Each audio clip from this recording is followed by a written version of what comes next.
My next guest is the esteemed president of Voice of the Copt.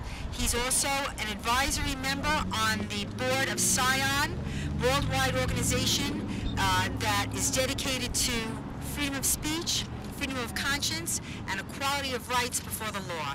Ashraf Ramallah is the president of Voice of the Copts, and he's going to speak to us about the persecution, religious persecution of minorities under the Sharia, specifically Coptic Christians. Ashraf Ramallah, a man that I long admire, and I am honored to call him my colleague, president of Voice of the Copts and Scion board member. Ashraf?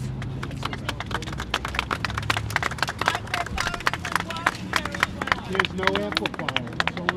Thank you very much to be here.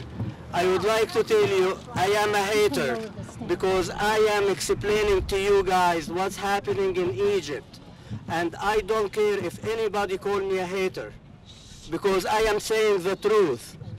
1400 years, Copts of Egypt is suffering from people like that person, Ahmed Habeeb, with their lies. We are tired of this. What's happening every day in Egypt? Attacking churches, attacking girls, kidnapping girls, raping girls. They try to clean Middle East from Christian and Jews. And here you guys in America, you are sleeping. They coming here, they already here. And what's happening in Egypt right now will have it in America soon that you could imagine. If we don't start to defend our freedom of speech and our freedom of religion.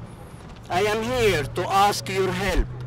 I came to this country because I believe in freedom of religion and freedom of speech.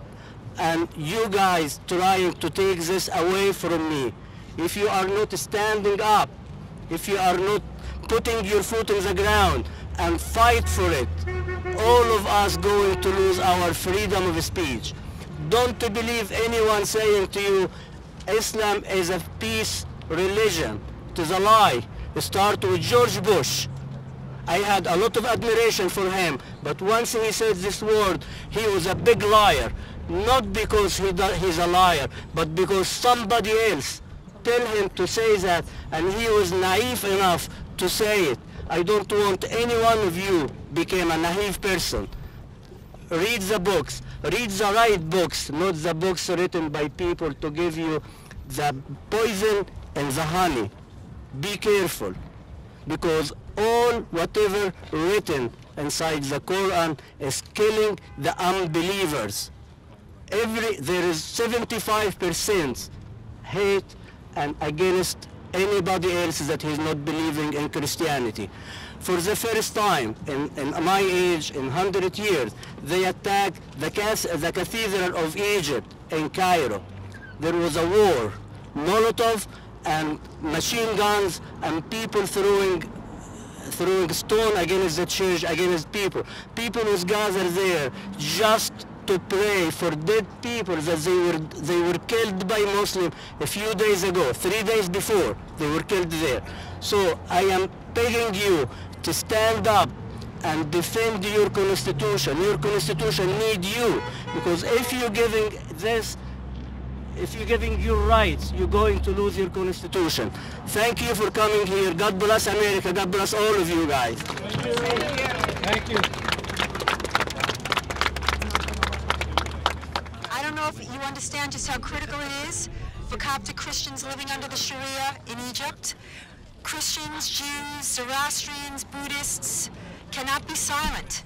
We cannot allow what's going on, and we must call the Obama administration to task for not only the abandonment of religious minorities, but when it got so bad for religious minorities under the Sharia, what did Obama do?